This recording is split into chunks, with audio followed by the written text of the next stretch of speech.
नमस्कार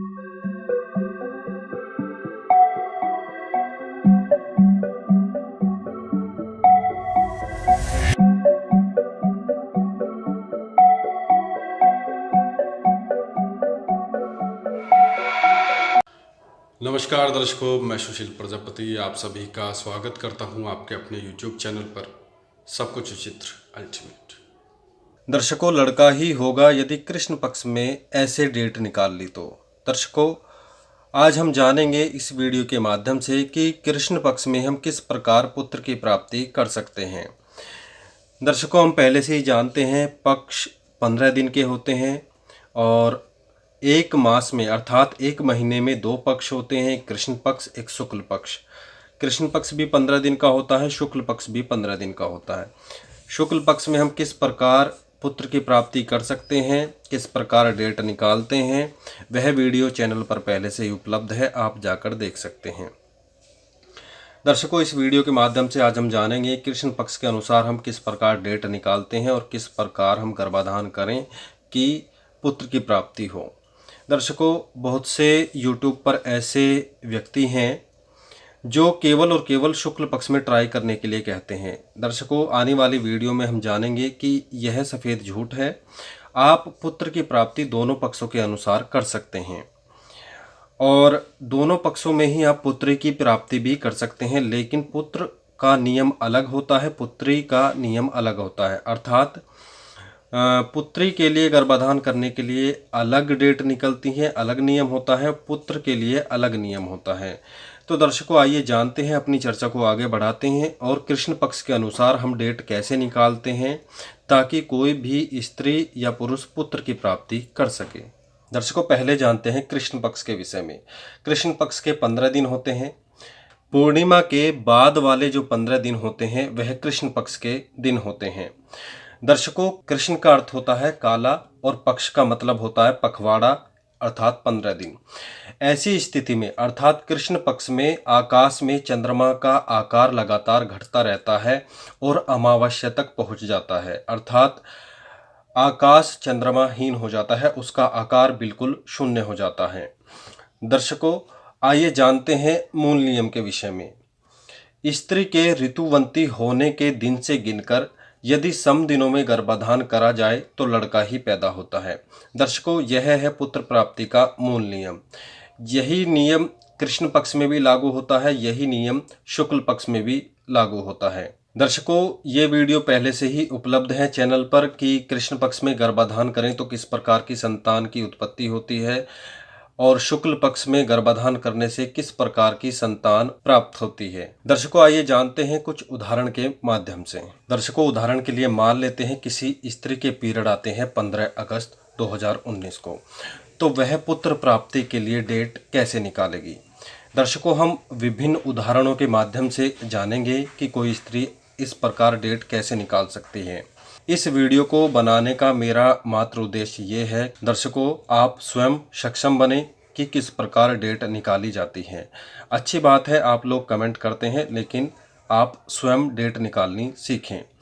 तो दर्शकों, स्त्री के पीरियड आते हैं 15 अगस्त 2019 को। दर्शकों, समय की चर्चा हम यहाँ नहीं कर रहे हैं कि किस समय आए हैं और समय किस प्रकार इम्पोर्टेंट होता है, हम शुक्ल पक्ष के अनुसार और कृष्ण पक्ष के अनुसार एक ही वीडियो में जानेंगे।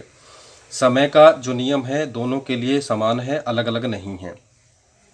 तो दर्शकों, इस प्रकार पुत्र प्राप्ति के लिए जो संबंध बनाते हैं उसका जो हम डेट निकालते हैं, तो दर्शकों, पुत्र प्राप्ति के लिए जो हम डेट निकालते हैं संबंध बनाने के लिए, उसके लिए जब हम पहला दिन गिनते हैं तो वही पहला दिन होता है जिस दिन पीरियड आते हैं। तब थोड़ी दिक्कत आती है जब रात को 2 या 3 बजे के आसपास पीरियड आते हैं, नहीं तो कोई दिक्कत नहीं होती। रात के 12 बजे के बाद डेट बदलने का कोई भी नियम नहीं है हिंदू ज्योतिष के अनुसार। दर्शकों, तो पहला दिन हमें काउंट करना है 15 अगस्त। 15 अगस्त से हमें सम दिनों की गिनती शुरू करनी है।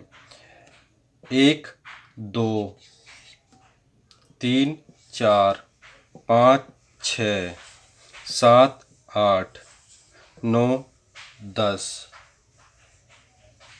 11, 12, 13, 14, 15, 16। तो दर्शकों 15 अगस्त की जो तारीख है उसे आधार मानते हुए, उसे पहला दिन मानते हुए पीरियड का हमने जो गिनती करी है सम दिनों की, तो उसमें हमारी डेट आई है, तिथि आई है 16 तारीख, 18 तारीख, 20 तारीख, 22 तारीख, 24, 26, 28 और 30। दर्शकों इस प्रकार जो हम सम दिन निकालते हैं, दूसरा, चौथा, छठा, 8वां, 10वां, 12वां, 14वां, 16वां, उसमें जो पहले दिन होते हैं उन्हें हम नहीं लेते हैं, क्योंकि दूसरे दिन, चौथे दिन और छठा दिन जो सम दिन होता है उसमें जो संतान प्राप्ति होती है वह अच्छी नहीं होती, चरित्रवान नहीं होती, उसका स्वभाव अच्छा नहीं होता। इसीलिए मैं सलाह देता हूँ पीरियड की डेट से गिनकर 8वें, 10वें, 12वें, 14वें और 16वें दिन ट्राई करना चाहिए, गर्भाधान करना चाहिए। तो दर्शकों 8वां दिन, 10वां दिन, 12वां दिन, 14वां दिन, 16वां दिन कौन सा पड़ेगा? तो दर्शकों दूसरा, चौथा, छठा दिन हमें छोड़ देने हैं, जैसे 16, 18, 20 तारीख हमें छोड़ देनी है, ये हमें नहीं लेनी है। 8वां, 10वां, 12वां, 14वां, 16वां दिन लेना है, अर्थात 22 तारीख, 24, 26, 28 और 30 अगस्त तारीख हमें लेनी है गर्भाधान के लिए, अर्थात 22, 24, 26, 28, 30 अगस्त में हमें संबंध बनाने हैं पुत्र प्राप्ति के लिए। लेकिन दर्शकों इसकी एक और शर्त है, 22, 24, 26, 28 और 30 तारीख को कृष्ण पक्ष होना चाहिए, तभी यह नियम लागू होगा। यदि आप शुक्ल पक्ष के अनुसार पुत्र प्राप्ति करना चाहते हैं तो पहली वाली वीडियो आप देख सकते हैं। दर्शकों अब जानते हैं दूसरे उदाहरण के विषय में। मान लेते हैं किसी स्त्री के पीरियड आते हैं 29 जनवरी 2020 को, तो यह महिला अपनी पुत्र प्राप्ति की डेट किस प्रकार निकालेगी? दर्शकों 29 जनवरी 2020 को पीरियड आए हैं तो पहला दिन जो काउंट होगा, जो गिना जाएगा, वह गिना जाएगा 29 जनवरी से ही।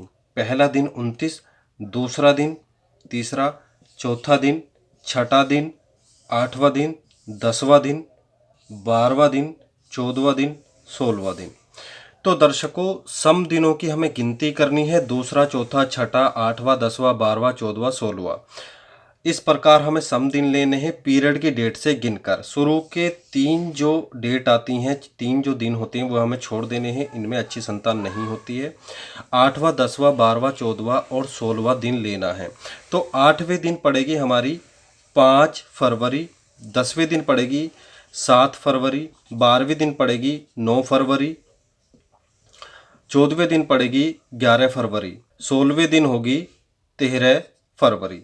तो दर्शकों उस महिला को 5, 7, 9, 11 और 13 फरवरी को पुत्र प्राप्ति के लिए संबंध बनाने चाहिए। यह हुआ मूल नियम और उदाहरण। अब आपको देखना है कि ये डेट, ये जो 5 डेट आई हैं, 5, 7, 9, 11, 13 फरवरी, आपको कैलेंडर में चेक करना है कि ये कृष्ण पक्ष में आ रही हैं या नहीं। यदि मान लेते हैं पहली 2 कृष्ण पक्ष में नहीं आती हैं, शुक्ल पक्ष में है, तो आपको ये छोड़ देनी है, इनमें आपको ट्राई करना है। मान लेते हैं पिछली 2 डेट शुक्ल पक्ष में आ जाती हैं और पहली 3 जो डेट है 5, 7, 9 फरवरी, ये हमारी कृष्ण पक्ष में आ जाती हैं, तो हमें 5, 7, 9 को ट्राई करना चाहिए, इनमें ट्राई नहीं करना चाहिए। तो दर्शकों आशा करते हैं आज आप जान गए होंगे कि कृष्ण पक्ष के अनुसार हम पुत्र प्राप्ति कैसे कर सकते हैं, कैसे डेट निकालते हैं, कैसे सम दिन गिनते हैं। सम दिन दर्शकों यही होते हैं 2, 4, 6, 8, 10, 12, 14, 16। 16 से आगे ट्राई हमें नहीं करना चाहिए, क्योंकि गर्भधारण की जो संभावनाएं हैं वो ना के बराबर होती हैं। और इन्हीं सम दिनों के अनुसार हमें डेट निकाल लेनी है। शुरू की 3 डेट छोड़ देनी है, बाद की जो बचती हैं उनमें ट्राई करना चाहिए। फिर उसके बाद हमें शुक्ल पक्ष में देख लेनी चाहिए कि कौन सी डेट पड़ रही है, फिर कृष्ण पक्ष में देख लेनी चाहिए कौन सी डेट पड़ रही है।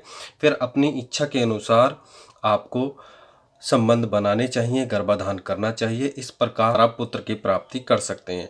दर्शकों पीरियड की डेट से गिनकर दूसरे, चौथे, छठे, 8वें, 10वें, 12वें दिन अलग अलग इन दिनों में, सम दिनों में किस प्रकार के पुत्र होते हैं, उनका स्वभाव, मानसिकता, कार्य क्षेत्र, धन, ये सब कैसे होते हैं, आने वाली वीडियो में हम जानेंगे। और आने वाली वीडियोस में हम ये भी जानेंगे कि पुत्री प्राप्ति अर्थात लड़की किस प्रकार हम प्राप्त कर सकते हैं, उसकी डेट कैसे निकाली जाती हैं। तो दर्शकों आशा करते हैं जानकारी आपको पसंद आई होगी। अंत में विदा लेते हैं। ओम दुर्गाय नमः।